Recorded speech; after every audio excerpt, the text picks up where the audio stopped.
মৰমৰ ছাত্ৰ ছাত্ৰীসকল, তোমালোকক আজি মই উৎপাদক বিশ্লেষণ কেনেকৈ অতি সহজ নিয়মেৰে কৰিব পাৰি সেইটো শিকাম। তোমালোকে চাবা আৰু নিজে কৰিবাও, কৰি চাবা, প্ৰেক্টিচ কৰিলেহে অংক সদায় পৰা যায়। এতিয়া প্ৰথম আমি এই অংকটোকে ল'লোঁ। ইয়াৰ প্ৰথম এই অংকটো, এইটোত কি আছে আমাৰ 3x² + 8x + 4। এতিয়া উৎপাদক বিশ্লেষণ কৰাৰ এটা নিয়ম হৈছে ইয়াৰ প্ৰথম ৰাশি আৰু শেষৰ ৰাশি দুইটাৰ পূৰণফল। দুইটা পূৰণ কৰিলে পাম আমি কিমান? 3x² + 4 = 12x²। এতিয়া ইয়াত এই সংখ্যাটোক এনেকুৱা দুটা সংখ্যাত ভঙাব লাগিব যি দুটা সংখ্যাৰ যোগফল বা বিয়োগফল এই মাজৰ সংখ্যাটো হয়। এইটো এতিয়া সেইটো হ'বলৈ হ'লে আমি প্ৰথম 3x² আহিল। এতিয়া সংখ্যা দুটা উলিয়াব লাগিব। সংখ্যা দুটা উলিয়াবলৈ যাওঁতে আমি 12টোক প্ৰথম ভাঙি ল'লোঁ। 2 × 6 = 12, 2 × 3 = 6। তেতিয়াহ'লে ইয়াত পোৱা উৎপাদক কেইটা হৈছে 2 পূৰণ 2 পূৰণ 3, আৰু ইয়াত x² কেইটা যে আছিল x × x। এতিয়া ইয়াৰ পৰা আমি যদি সংখ্যা দুটা উলিয়াবলৈ যাওঁ, মাজৰ সংখ্যাটো আছে আমাৰ 8x। 8x পাবলৈ হ'লে ইয়াৰ পৰা আমি কি কৰিম? 2 × 2 = 4, 4 লগত 3 যোগ কৰিলে পায় 7, কিন্তু 8 নহয়। যদি 3 × 2 = 6, x প্লাছ ইয়াত থাকিল 2টো 2x = আমি পাম কিমান? 8x। এতিয়া এইটোৰ পৰা আমি মিলাম কেনেকৈ চাবা। 6x + 2x 8 মিলিলনে? এই দুটাৰ যোগ কৰাৰ ফলতহে এই বস্তুটো পাইছোঁ, এই 8xটো পাইছোঁ।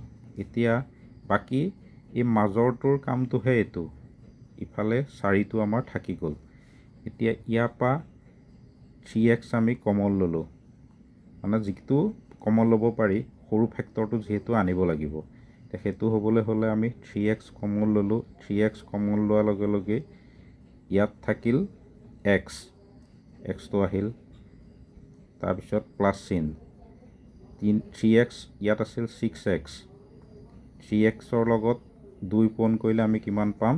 6x, সেইকাৰণে আহিল 2। ইয়াতো তেনেকৈ 2 এটা কমন ল'লোঁ, আহিল x, প্লাছে আহিল 2 × 2 = 4। তেতিয়াহ'লে ইয়াত আকৌ পিছৰ কথাটো হৈছে কি, এই দুটা সদায় একে হ'ব লাগিব, উৎপাদক দুটা। তেতিয়াহ'লে এই দুটাৰ পৰা সদায় এটা আহিব আৰু বাকী থাকি যোৱাটো এটা আহিব, অৰ্থাৎ x + 2 3x + 2। অংকটো সহজ পাইছানে? এনেকৈ কৰিলেই অংকখিনি সহজ হৈ যায়। তেনেকৈ মই আৰু এটা দেখুৱাই দিছোঁ, মাইনাছত কৰা এটা কেনেকৈ কৰে দেখুৱাই দিছোঁ। ইয়াত এতিয়া মই 4 নম্বৰ অংকটোকে কৰি দেখুৱাই দিছোঁ।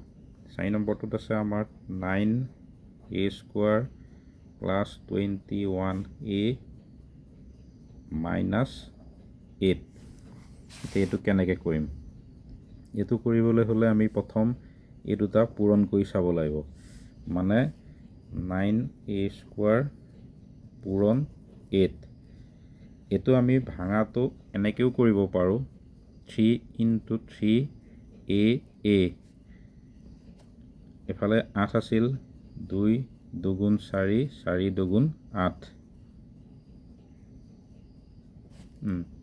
এতিয়া ইয়াৰ পৰা ইয়াত আছে 21a। এতিয়া 21aটো আমি কেনেকৈ পাম? 21aটো পাবলৈ হ'লে ইয়াৰ পৰা আমি দুটা সংখ্যা উলিয়াব লাগিব, যি দুটা সংখ্যাৰ যোগফল বা বিয়োগফল এই মাজৰ 21টো হয়। এতিয়া যোগ কৰিলে 3 × 3 = 9, 2 × 2 = 4, 2 × 8, 8ৰ লগত 9 যোগ কৰিলে আমি 21 নাপাওঁ। 9 × 2 = 18, 18ৰ লগত 4 যোগ কৰিলে আমি কিমান পাম? 3 × 3 = 9, 9 × 2 = 18, 18ৰ লগত 4 যোগ কৰিলে আমি পাম কিমান? 22। তেতিয়াহ'লে আমাৰ মিলাম কেনেকৈ?